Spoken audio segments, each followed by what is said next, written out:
to the people of Israel. That you will go to the land, to Canaan, the land of promise. He already spoke this to Abraham when he called Abraham out of the land of the Chaldeans. So he knew. This is the Israelites already knew this they were looking forward to this promised land. But not every Israelite went to the promised land. Moses died, he took back word of the Lord, and they began to walk in the wilderness. And then all of those people, that generation died. And Joshua was the one that God prepared to go into the promised land. And if you remember, Joshua fought his first battle before the river of Jericho.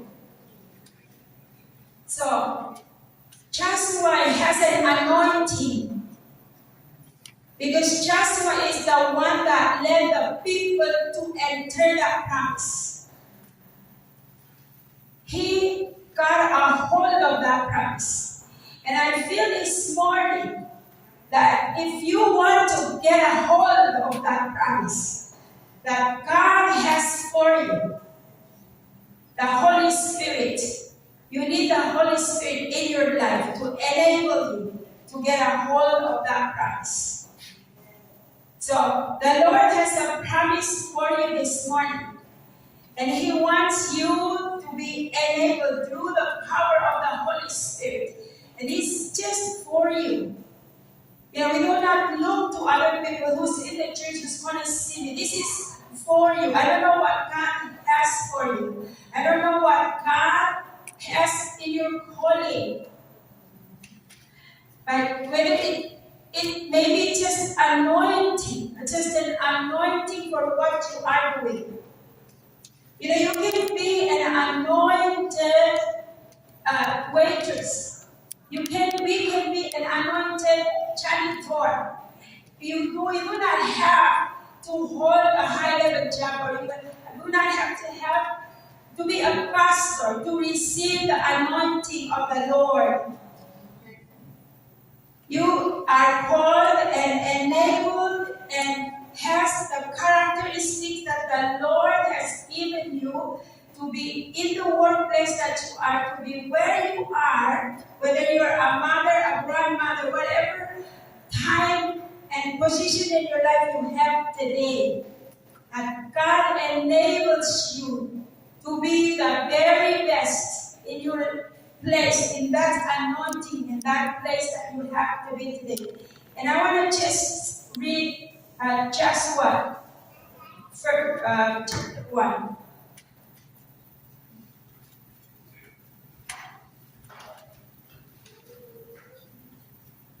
Sorry, I need that. Joshua chapter 1. It says, after the death of Moses, the servant of the Lord said to Joshua, son of Nun, Moses' aide, Moses, my servant, is dead. Now then, you and all these people, get ready to cross the Jordan River into the land I am about to give to them, to the Israelites. I will give you every place where you set your foot. Yes. Put your name on them. Yeah. So you can say, I will give Juana every place where Juana set her foot. Put your name there. As I promised Moses, your territory will extend from the desert to Lebanon and from the great river, the Euphrates, all the Hittites' country to the great sea and the west.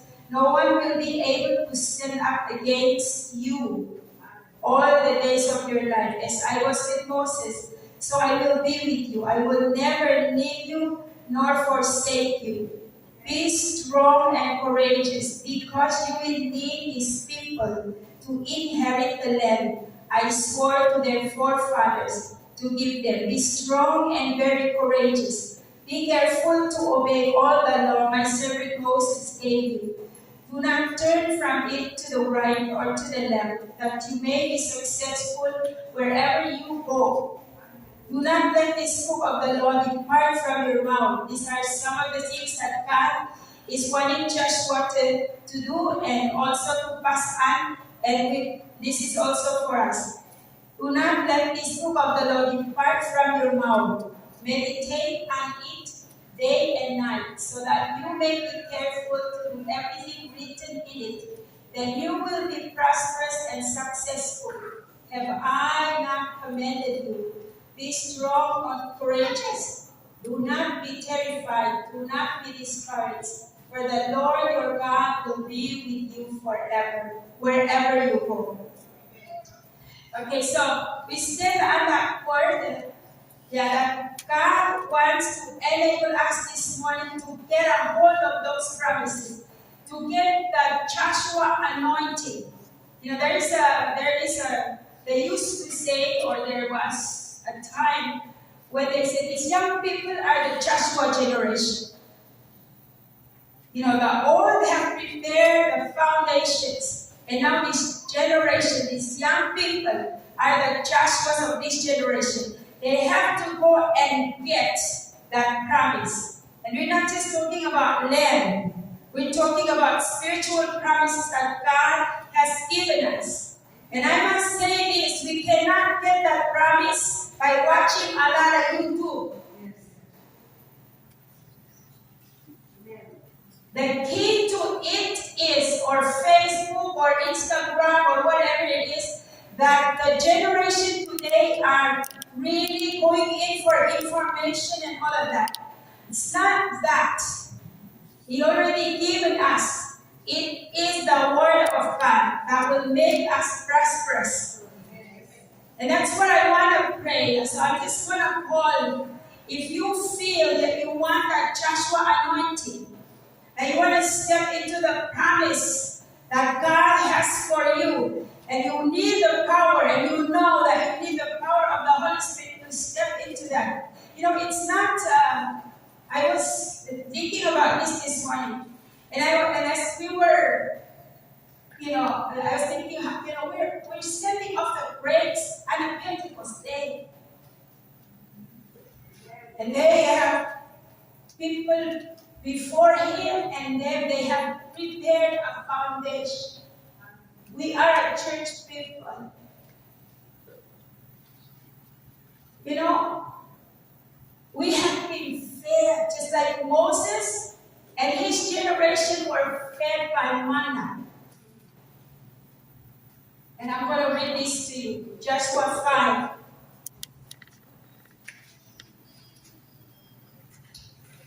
Says, then the Lord said to Joshua, today I have rolled away the reproach. This is the circumcision. They are the circumcision. And now it's the circumcision of the heart that we're talking about, no, not a physical one. And he says, I have rolled the reproach of Egypt from you, so the place has been called Gilgal to this day. Gilgal means rolling away. So the Lord was saying, this is the new beginning. You know, and at first I thought this was just the word for me. Yes, it's the word for me too, because it's a new beginning for me to pastor this church. To have to be a pastor. But I think this is a word for this church. And for every one of us. We are beginning anew. And we have the anointing that God wants to give us. And it says, on the evening of the 14th day of the month, while camped at Gilgal at the plains of Jericho, the Israelites celebrated the Passover. The day after the Passover, that very day, they ate some of the produce of the land. Unleavened bread and roasted grain. The manna stopped the day after that. So the generation of Moses that was being fed by manna stopped. The passivity stopped. And now it's action time. Yeah.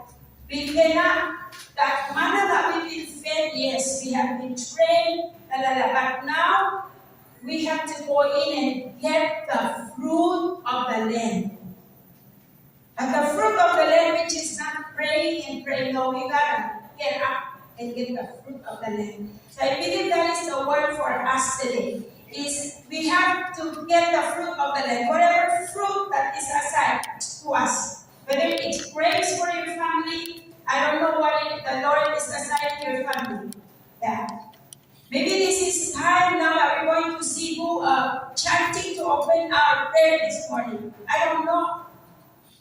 Yeah. But God wants a new beginning for us, and not just for the church, but I believe for us individually.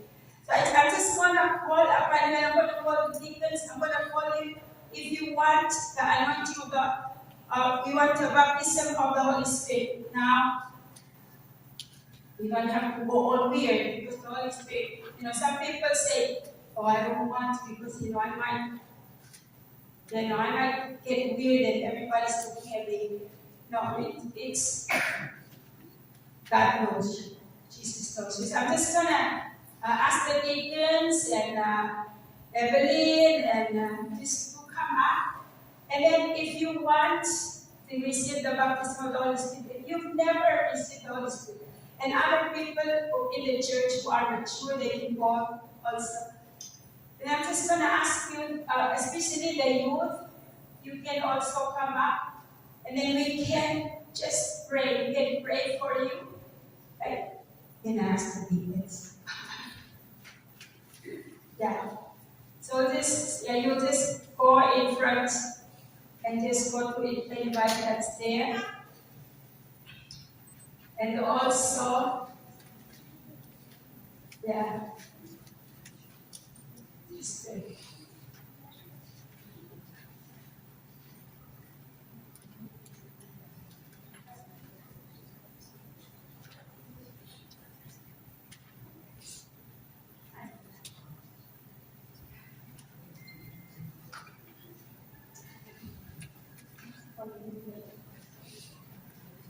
Okay.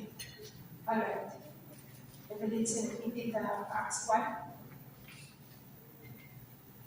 Well,